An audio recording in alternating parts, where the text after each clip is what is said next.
Ayub. So, we're back once again with cannibal tribes and sleazy Italians. This episode, we're checking out Deep River Savages, also known as Man from Deep River and Sacrifice.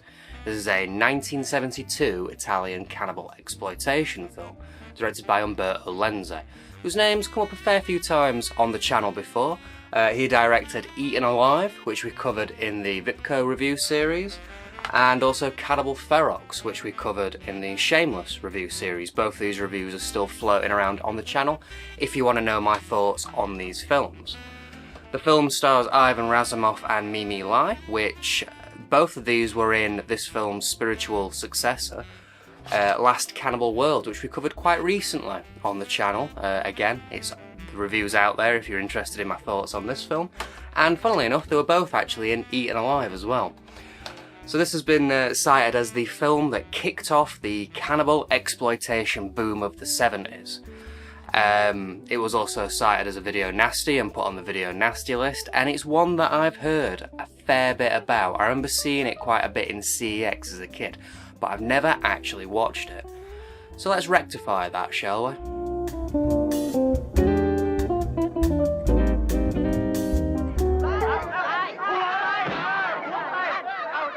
I'm bored. Let's go home. My father! He was the bus driver, Tuan! I see.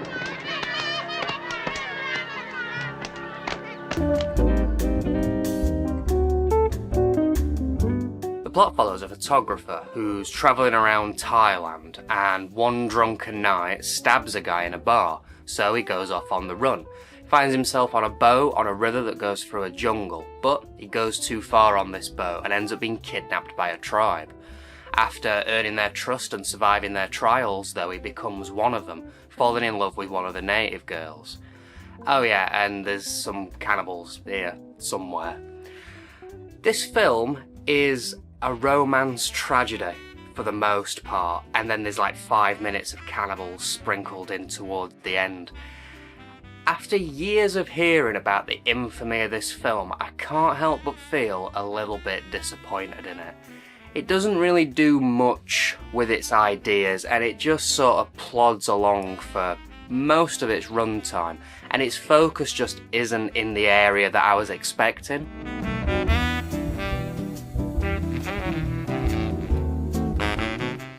When will this nightmare end?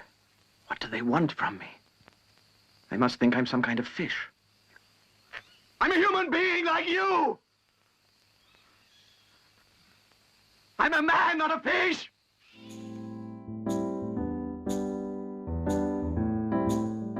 The acting in this seems like it could be okay. The dubbing isn't great though, especially near the beginning. We get a few silly lines here and there. The characters aren't great either. Like, our lead character's a proper dick. He ignores his girlfriend, gets drunk, kills a guy, and then runs off. And we're supposed to be rooting for this guy. No chance, no chance. There's nudity in this. It's not as much as I was expecting again, and it's very National Geographic again. It's tribes with the tops off, that sort of thing. But it's not as much as I was expecting. The gore's kind of minimal here as well. Well, there's a reason for that, but the gore that we get is kind of minimal. A lot of tongues being cut out, and there's a great bit where someone's hand gets cut off. But outside of that, most of the gore lies in the animal cruelty, and that's something that we're going to talk about a little later on. It's competently made though, as far as this film goes. It's nicely shot, looks pretty good, and the music's decent as well. Apparently the plot is based off of A Man Called Horse, which I'm not completely familiar with. I know the general gist of the story. It's not something I've ever seen or read, but judging from the snippets that I know about it, I can see the similarities. And it's also inspired heavily by Mondo films from the 60s. And these, from what I've read, were apparently pseudo-documentaries, a lot of fake things in it, but presented as a documentary, of extremes of different cultures, a lot of lies in it apparently, but hence why it's sort of got that tribe, National Geographic feel to it. And yeah, I can see the parallels there, definitely.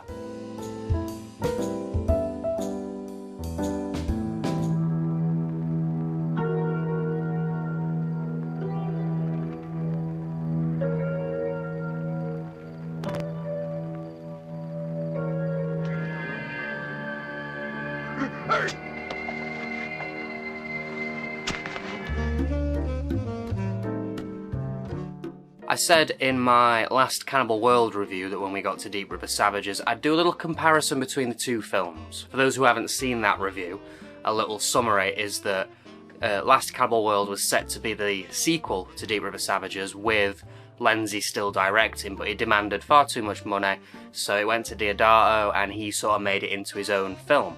But there are smatterings of similarities throughout the two films. And yeah, there definitely are some similarities, but I would definitely say Last Cannibal World is the superior of the two, in my opinion.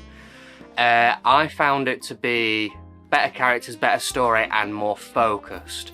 And it's the focus that I'm more interested in seeing on the cannibal tribes and stuff like that. The explicit gore, that's what you look for in a 70s film. This was just sort of lacking. I mean, we get 5 minutes of cannibals, we get one scene of the cannibals eating people, and it's over before you know it. But this might have something to do with what we're talking about next. This is a cut version of the film. So this comes in at about 85 minutes. The fully uncut version apparently is about 93 minutes, so that's a hefty chunk that's cut out.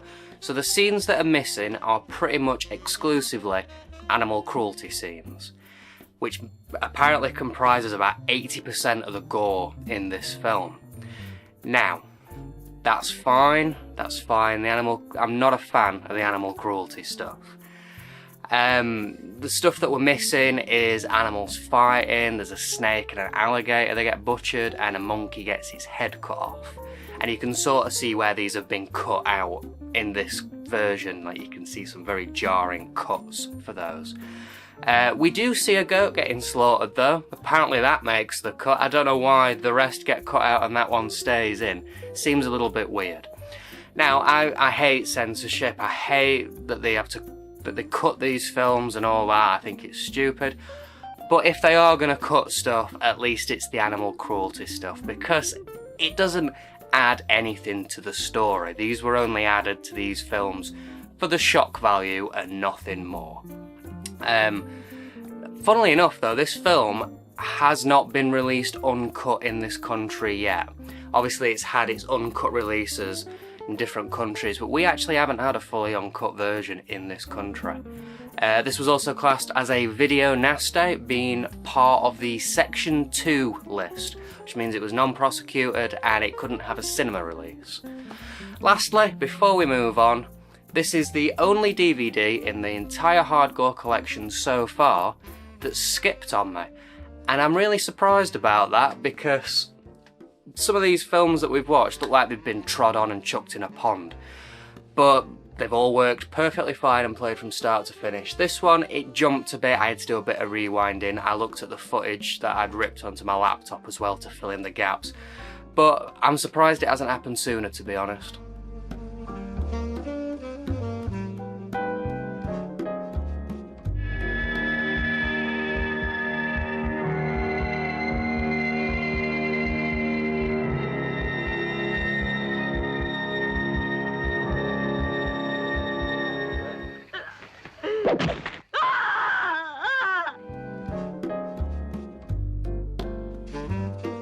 Okay, time for the print, and it's not actually that bad, to be honest. The film stock's a little dirty, sure, but it's not unwatchable. The colours all seem right, and it's free from like a lot of defects, definitely. The biggest thing though is that this is actually in widescreen. So it was shot in 2.35 by 1 and converted to 16 by 9 letterboxed. And you can actually see what's happening. It's not tiny and unwatchable on the screen. The sound isn't great, there's a few pops here and there, but again, it's not bad at all. For a budget DVD, I've seen a hell of a lot worse. And on the disc, we get the usual stuff: chapter select, trailer for this film, and Hard Gore trailers. And we do get a few extra bits. We get a Lenzi filmography, we get an image gallery, and we get production notes. Better than nothing, I guess.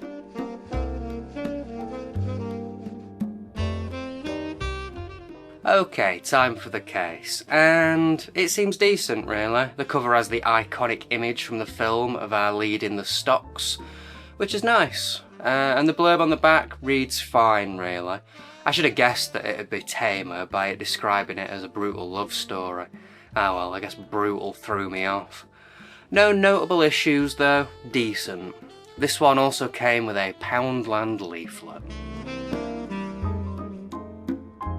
Overall then, it's competently made, looks nice, and when the gore kicks in it's alright, but it focuses too much on the day-to-day of the tribe and the romance for me to really get behind it. I can see it working for some people, but for me, it's just not where my interests lie. Now don't get me wrong, I don't mind a romance, but there has to be something there to grab me, some sort of hook, and this just didn't have that, I'm afraid. Historically interesting, narratively not so much. I wouldn't recommend this film unless you really want to see where the cannibal boom started, or you're some sort of Lenzi completionist or something like that. I'd say outside of that, just for a normal viewer, you're probably not going to get much from this. Now, as far as other releases go, this was fine.